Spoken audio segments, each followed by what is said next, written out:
Hi. Hi. So let's I've get in. yeah, this is so relevant to me literally this morning. Like since I've been awake, this has been super relevant to me. But it's gonna sound like it's in a very micro level. But I woke up this morning, as I did yesterday, and I've been practicing just like initiating from my body and initiating from my intuition only, like fully, and just trusting and going with whatever comes up. And so, for instance, this morning I woke up and it told me, like, my body, my intuition was like, before I do anything, it's like, do some movement, some stretches, some Kundalini stuff, which I know goes on for hours.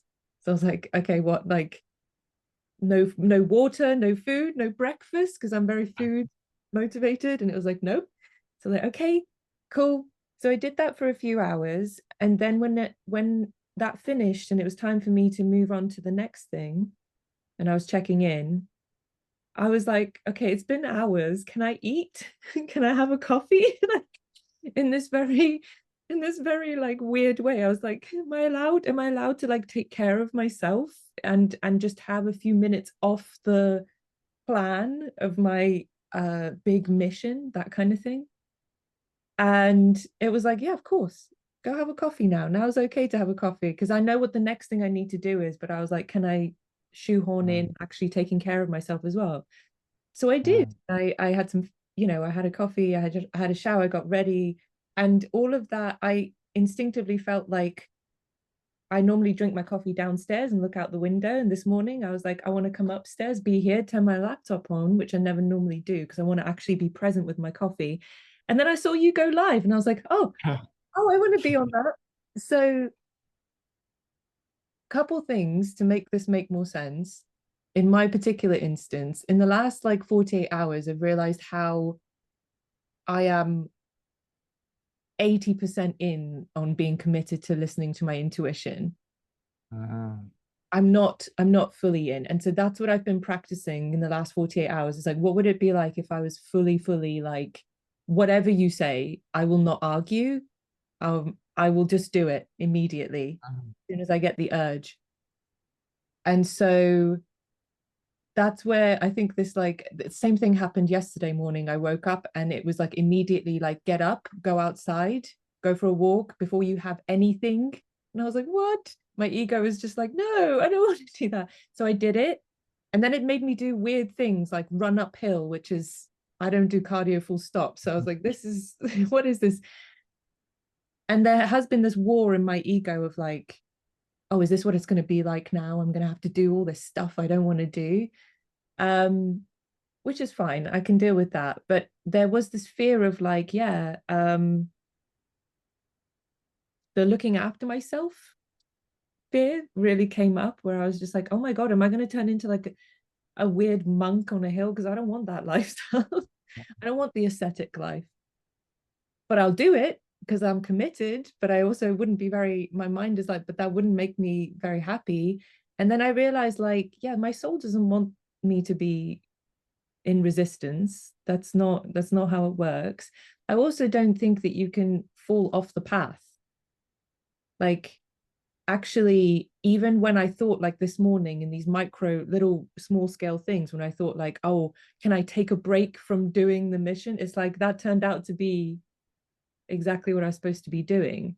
It's part. It's there is this flow, and you are not excluded from the flow. It's like you are part of the flow. You Yeah. and this is what I wanted to go deeper into in the main session is how do we balance personal power with a divine mission or a divine calling or committing to following the divine intuition, because it can feel very disempowering and it can feel very much like becoming a slave. And as I said, it's not about becoming a slave. Like I've never been into that uh perspective. Yeah. Like that was the main reason I was resisting service. And it really is about meeting the divine as an individuated being with full power with full responsibility, which means that the divine is here to provide for you and take care of you, but not if you are not taking care of yourself. It's not like you are a toddler or I don't know what age is toddler, but like you're not a 2-year-old which Yeah. you cannot feed yourself and go to the bathroom by yourself and say, I need permission to go to the bathroom because I'm in school and the teacher has said that you have to raise your hand to go to the bathroom. It's like we are not regressing into children. We are meeting the divine as powerful adults and still allowing the divine to provide for us because everything is provided by the divine in that sense. It's really looking at it from that sense of, yeah, everything flows from the divine. Like if you just see the flow of energy, the source is the divine. Like just looking at it from that perspective, rather than I have to make it happen. I have to allow that flow to enter my life. That's Mm. also part of my responsibility. And I think the big shift, at least for me, was that rather than using my power to block the divine with this identity of I have to make it happen, and also with the identity of actually what the divine is calling me to do is not comfortable and not easy and not pleasant for my ego, and that's the actual reason why I'm blocking it. I am using my power to let the divine flow into my life and doing the uncomfortable things and doing the scary things, and yeah, just meeting the divine from power of, okay, remind me my duty and let me go fulfill it. It's more that it's like, yeah, it is a divine co-creation, and Mm. not like we signed up for the duty like we are signing up for the army and they tell us what to do, but it really is like it is a co-creation. It's like what would the divine be doing in this moment as me? Oh, that's good. That really cements it. Because it is funny how devotion is my word for this year, and it's what I've been really like working towards more and more in the last few months. But it's funny how, yeah, and like I said, in the last 48 hours, I made that commitment to go all in on my Mm. listening and acting in real time, listening and acting in real time. And my brain automatically switches to, oh, that means it's this servile thing. Like it Mm. doesn't, how exactly what you're describing, it doesn't actually know how to meet it as an individuated sovereign being, bringing my power into the co-creation. It just immediately falls into like, well, if I'm committed and I'm devoted to something, that means I'm also not even in service, I am a servant. Like it just immediately goes to that. So yeah, I love that. The actually feeling it act, how would it be acting through you? I think it's powerful to contemplate, how do you look at an angel? Mm-hmm. Is an angel a slave of God, or is an angel just in pure alignment with God and doesn't question it because it knows that it is divine intelligence, and it Yeah. doesn't need to understand what is the plan. It knows that there is a plan which is for the highest good of all, and it just does the thing. So a lot of the times we are resisting because we don't know why we are being called to do what we are being called to do. But it's also not a slave in that sense. It's like I I I am a powerful being. I am an angel is pretty much right next to all powerful. I Yeah. am a powerful being who's been given a duty, who's been given a responsibility, a role to fulfill, and I'm going to go fulfill that duty. Would you call an angel a slave? Like really, I think it's very powerful to contemplate it from that perspective, because an angel is literally individuated from God, but a part of the divine. And to also start seeing God and divine as separate in that sense, like God, from my perspective, the divine is the absolute, which then, as it keeps manifesting into physical reality, keeps splitting itself to create this experience that we have. And the first split is into three, and that's the Holy Trinity, which is God, Goddess, Spirit. My way of looking at it, not the Christian Trinity, but my way of looking at the Holy Trinity is God, Goddess, Spirit, divine masculine, divine feminine, and the Holy Spirit. And then it further splits and splits and splits until we have billions and trillions of beings populating this planet and many other planets. But if we just look at, like, okay, God is that divine ordering principle in the universe. And what does it mean? Is that it is literally that principle, that energy, not a guy sitting on a throne in the sky, but an energy that is a divine ordering principle, that is that there is a plan, that there is an order in all, and it may look like chaos, but it's just higher level order coming into form. And in that, many of these individuated beings are meant to play a role to give it that form.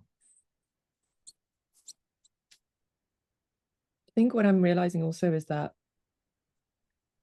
when you choose to make this leap, this jump, whatever you want to call it, to sacrifice your soul, to sacrifice your ego, you actually, like, it's only the ego that obviously thinks in terms of like master slave dynamics.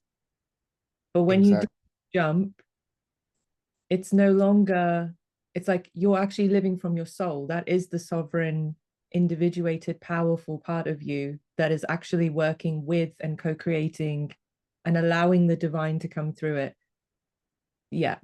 There is no hierarchy in terms of worthiness over there. And I think this is the big shift, because there is a hierarchy in the ordering principle, that yes, there is a, like, the ordering principle has different roles. Like, one is meant to create the order, others are meant to fulfill the order. But we have introduced worthiness into hierarchy. It's like someone who has a higher position is more worthy, and someone who has a lower position is less worthy. And for the soul, there is no separation and worthiness of, like, oh, because there is a higher God or a higher self, I am less worthy than. And we have this in religion. I am not worthy of God, or like I don't know what exactly that is, but I've heard these lines. And especially in Christianity, like, there is this, like, I'm not worthy because the divine is more worthy than me.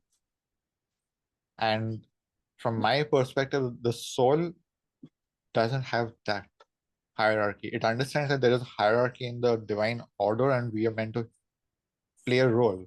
We are here to fulfill a role to make this higher order come into form, which is heaven on earth. But it's not because I am only a soul or just an angel and not God itself, I am less worthy. Yeah. I think the individuated is such a good term for this because it's bringing up like because your ego does think in terms of hierarchy and worthiness, and basically it's just a calculator going, am I less than or more than X everywhere it looks. It has to do this comparison thing all the time. And so if it feels less than, I think your soul, sorry, again, your ego, not your soul, your ego can get into a place where it feels so unworthy that it's like, well, now I have to make myself a god. Now I have to think of myself as though I am the god here. And whereas your soul, like you said, doesn't work in those binary terms. And because it is fully individuated, it has no desire to make itself anything other than itself or compare itself to anything. It's just like you said, it recognizes when there is an order to things, which I think is just it's just harmony. It's in harmony with the law of the universe. It Exactly. understands those what would be in harmony and what would bring disharmony. It's more like something like that. Yeah. Um, It's just, yeah, it's truly harmony. Like the divine order is harmony, and when we break out of it and we try to force something else, it creates disharmony. It's as simple as that. And there is a purpose and a place for that too. In the divine order. Like that's how I see it, is that nothing is truly out of the divine order yeah, in the biggest picture. Because if everything was in perfect divine order, heaven would have been created and it would just become a perpetual thing and it's just boring. It's like chaos is part of the divine order and that's the divine feminine. If like this was one of my favorite lines from the Matrix in think it was in part 2 where Neo's having a conversation with the Oracle, or maybe in part 3 after he meets the architect of the fire. I don't remember when exactly, but the Oracle says that the architect, which is the divine masculine, which is God, the architect's role is to create this perfect equation, is to oh, balance the equation. And then Neo asks, so what is your role? And the Oracle, which is represented as the divine feminine or the goddess, replies, my role is to unbalance the equation, because yeah, that is what keeps life going. And that's when the Holy Spirit comes into the picture as the reconciliation, as the union of the divine masculine and divine feminine, which keeps life going. Is the wave.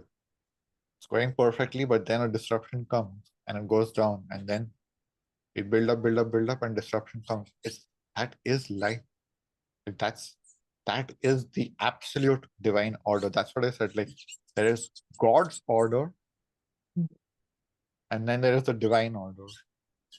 So God's order is the perfect plan. Everything just goes exactly according to plan. And then there is the divine order. Yeah, I will come and disrupt this plan to keep life interesting, to keep life challenging, to keep life stimulating. Because also our fulfillment comes from overcoming challenges. It comes from all of these obstacles and learning and growth and all of that. Like if there was none of that, we are just perfect beings and we are in perfect harmony and perfect heaven. And it's the end of the story. So yeah.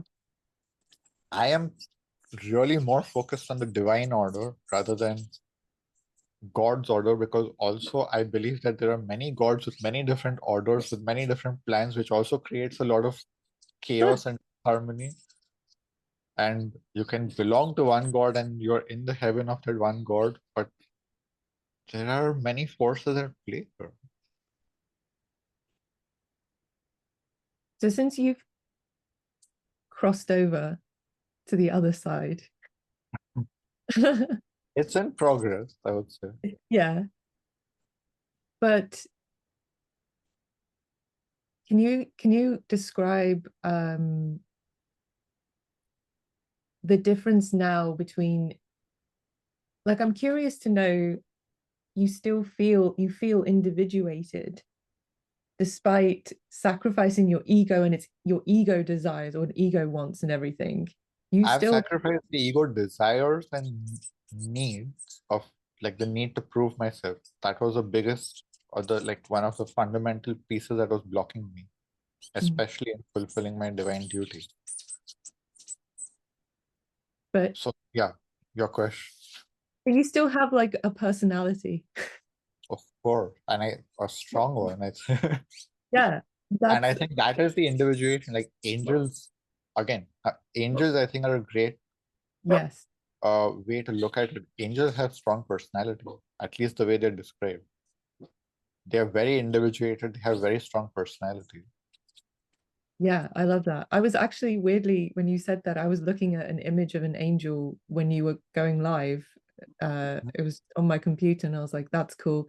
Yeah, they really do have strong presence, and they're very differentiated from one another. I mean, I know barely anything about angels, but the few that I'm aware of, like, they're intense, and they have their they have their own vibe and their own person. It feels like personality, yeah, for sure. So, I I I, I also really like that the way of looking at it is like they are children of God, right? Like, or children of the divine, like, and we are all that. Our souls are just pieces of the whole, which another way of looking at it is children of the whole. The whole literally split itself into infinite parts, but that splitting was creation. That splitting was giving life, and that for me is like each soul is a child of the divine. But mhm, again, like in the divine purpose, we are also meant to be disruptive. We are also meant to embody the divine feminine, not just be perfect beings and perfect children. So the other day on the call, Shara brought up being the sinner, and that is part of the role. Like disruption is part of the role. So to be full beings, to be whole beings, it's really finding this very complex balance of the union of the divine masculine and the divine feminine. okay. See, that makes sense with the way that you're describing. There's God's plan and God's will, and then there's the divine.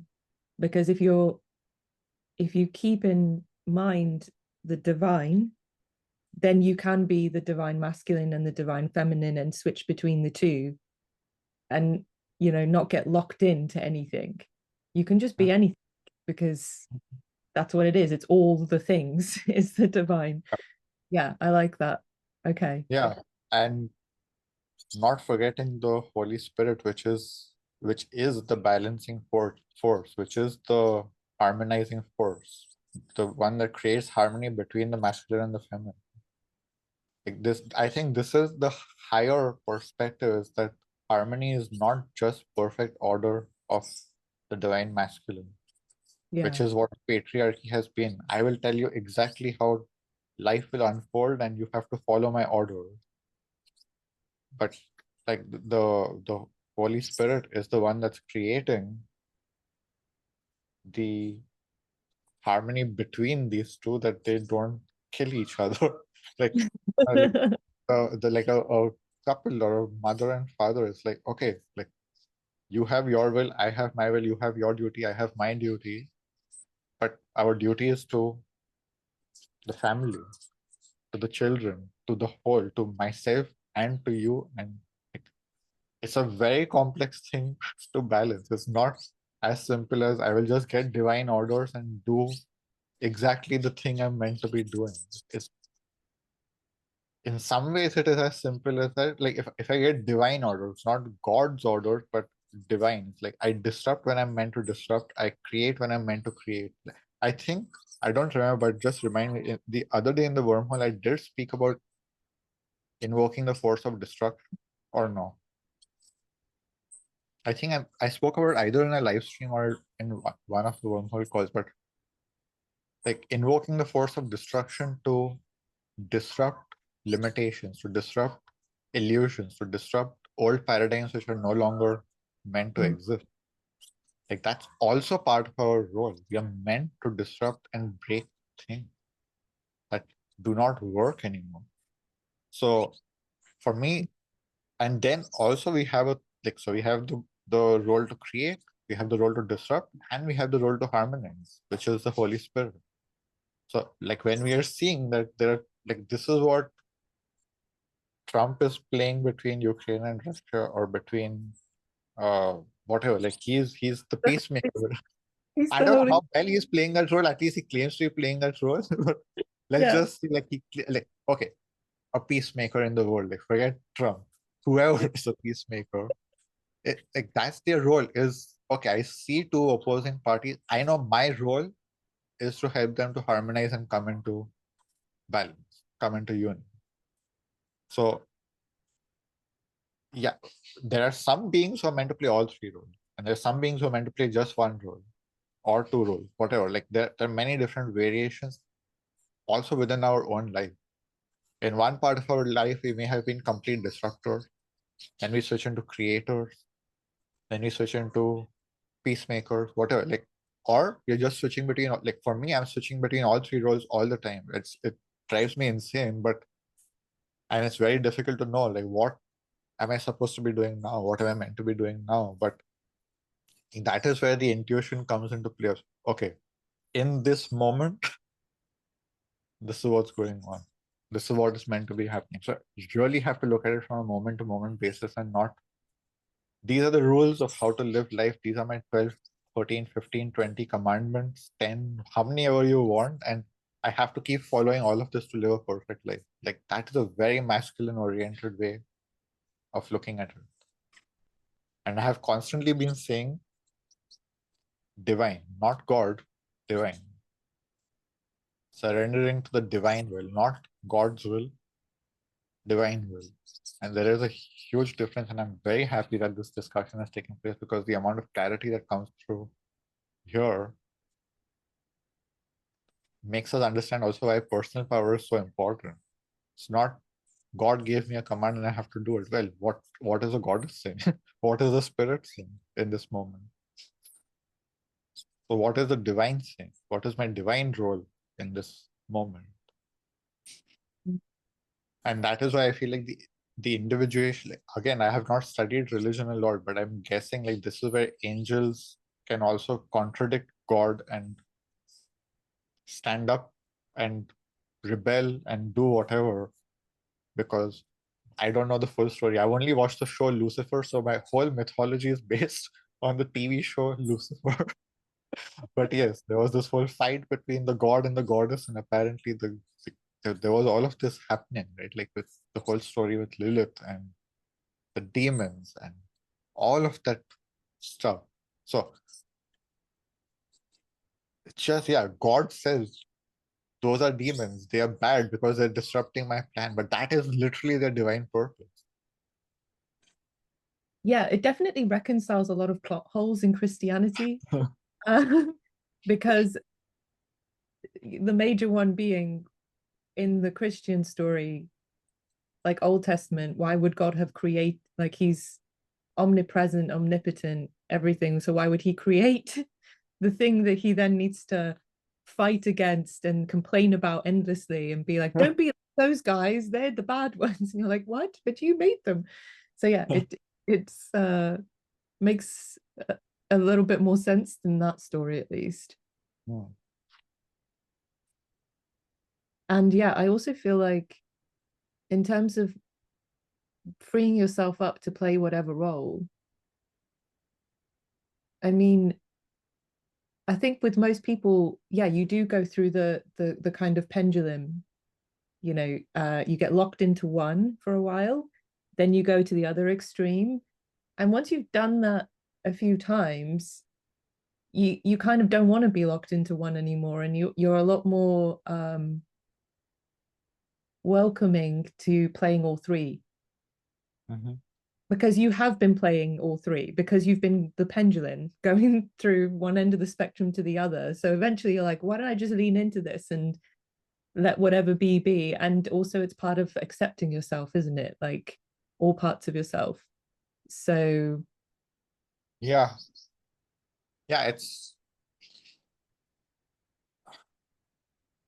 I don't want to say it's complex because there is a simplicity in it, but it's not easy. It's simple, but it's not easy. but when you bring it down moment to moment, it's Yes, everything exactly. reconciles, everything makes sense. You just focus on the moment and you know what is called for on some level. Some part of you knows what's called for in that moment. Whereas, yeah, when Yeah, you zoom out too far, then it's like, oh my God.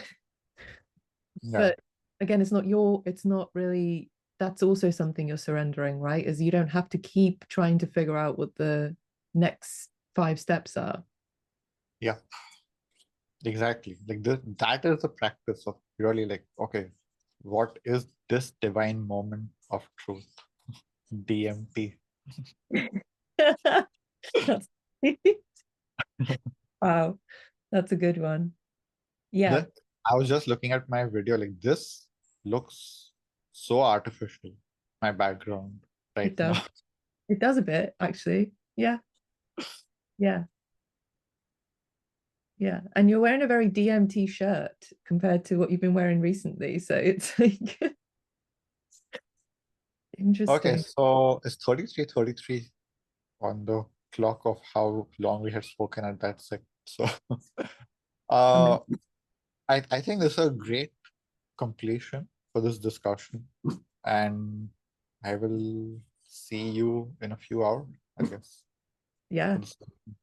And I will cool. go to some yoga now. Okay, enjoy. See you Okay, soon. sure. Thank you Bye. for joining. Thank you.